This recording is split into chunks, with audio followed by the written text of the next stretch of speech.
Have you ever had something so special to you, something you enjoyed so much that you didn't want to finish it? Just because then you know it's over. If you just leave it though, then there will always be that little bit more for you to come back to. That's kind of how I get with games sometimes, and most recently that game was Chibi-Robo. It's become somewhat of a go-to hidden gem on the GameCube, similar to something like Earthbound on the SNES, I'd say. Which is kind of funny to me because for me, this game was never obscure. I remember seeing the ads in Nintendo Power, and I'm pretty sure there were ads playing at like GameStop or Walmart or something.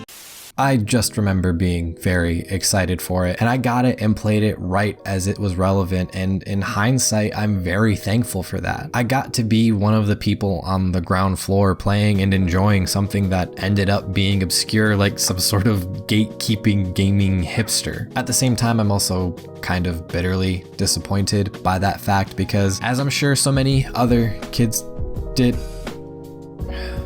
Cats, I swear. Excuse me. Because I'm sure, as so many other kids did at the time, it became the victim of a mass trade-off to GameStop so that I could hopefully get something new. How many friends have I lost this way?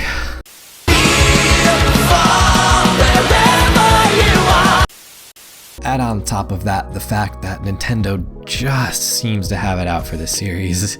Each new game that's come out has been sabotaged or was released to such little fanfare that it's no wonder the game is obscure and relegated to hidden gem lists and ranty YouTube videos. Sorry. Ignoring that outcome though, I'm glad this game exists and that I got to experience it. It's a go-to hidden gem for a reason. This game is packed with so much charm and personality and character that it's a wonder they even got it all to fit. I feel like it's something I always talk about at this point in my videos, but the title screen alone speaks volumes. The music is fast, fun, and quirky and tells you everything you need to know. It's colorful, upbeat, and already showing off a bit of that charm. But there's more than just cutesy stuff to this game. There's actually a surprising amount of depth, and once you start into the intro scene, you'll see hints of it right away, just by taking a look at the three family members and how they're presented. You have Jenny, the cute little girl in the frog hat who refuses to speak other than say ribbit and seems absolutely distraught at the idea of replacing her frog hat with something more traditional. This is something that clearly has her mother upset and concerned, but ultimately at a loss as to what to do about it. Meanwhile, her father, on the other hand, seems to be using the occasion to buy a rather extravagant gift, saying it's for Jenny, but really it's mostly for him too. This, again, is something that upsets the missus, as she's quick to mention that they don't have the money for something like a Chibi-Robo before it's quickly hushed away. Right away, you get a clear picture of this cute yet dysfunctional family and the little seeds of tension that they're sowing, and you'll only go deeper from there. Like how Jenny, who I would die for, is clearly just acting like a frog as a cry for attention because her parents aren't getting along. Or how Mr. Sanderson, who is in between jobs right now, just can't seem to stop obsessively buying figures of his hero Drake Redcrest, which is something I definitely have no idea what is like at all.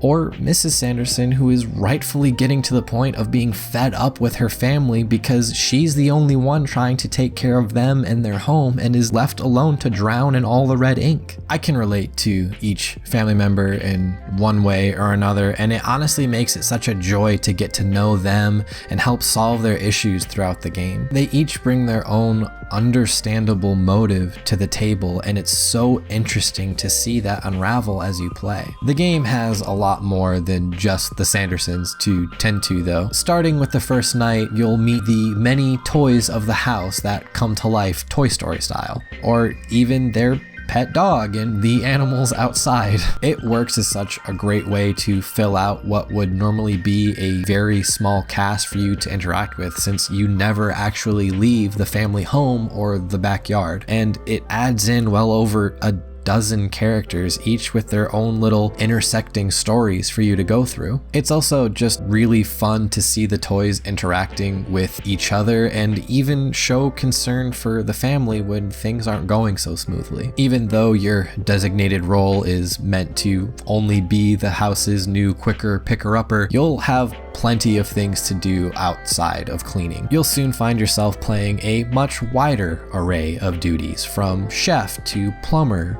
gardener, tea spiller, princess rescuer, rain summoner, and alien liaison. It keeps things nice and diverse and makes you anticipate finding your way into the next room or the next area of a room you're in, just to see who you'll meet and what you'll have to do to help them. That's honestly what makes the game so engrossing for me. Other than the fun of exploring the house or platforming around, the interactions with the characters are such a driving force. They all just bleed with so much charm and character that it's hard not to get attached to them. And that's not even to say anything about the guy in the box himself. Even though he never utters a single line of dialogue, he just seems to get by on pure steely charisma alone. It also helps that literally every action Chibi-Robo takes is musical in some way.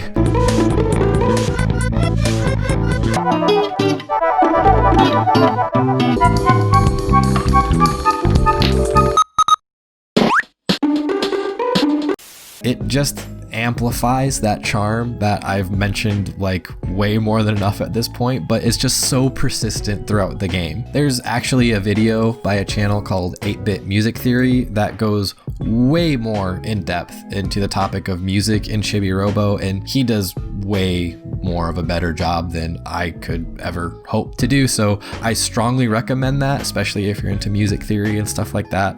You can definitely go deeper there. You might have noticed I'm avoiding going into too specific of details and talking about the ending, because honestly, more than anything, I just want you to play this game. I want there to be more fans of Chibi-Robo, and I just hope I did a decent enough job of talking it up for you, because this game is honestly something special to me, and it's a shame it never got a proper chance to shine. Granted, that can be a bit of a difficult thing to do since there's been no eShop release and copies on the secondary market are going for stupid money. But if you know your way around Google and you have a decent computer or a Wii, I'm sure you can find a way.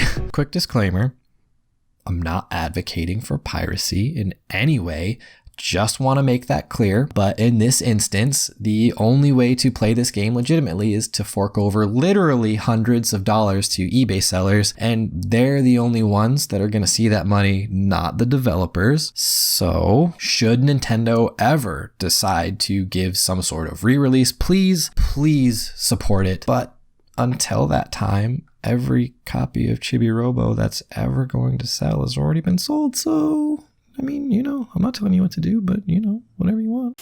There's also 2 follow-up games that actually follow the same formula to a certain extent should you decide that you just gotta have more Chibi-Robo. Chibi-Robo Park Patrol has you going around beautifying parks and dancing around with flowers to help them propagate even more. It also has a really interesting system of all the power you use being self-contained and self-sufficient. It's also used as a currency and adds a neat extra kind of resource management aspect to the game. And if you want even more Chibi-Robo, there's actually a more proper sequel to the first game, also on DS, that follows little Jenny all grown up with a family of her own. This one is really great and really feels like the culmination of the previous 2 games together, taking on and using elements from both. This one never left Japan, unfortunately, since the previous Chibi-Robo games didn't do so well. Gee, I wonder why.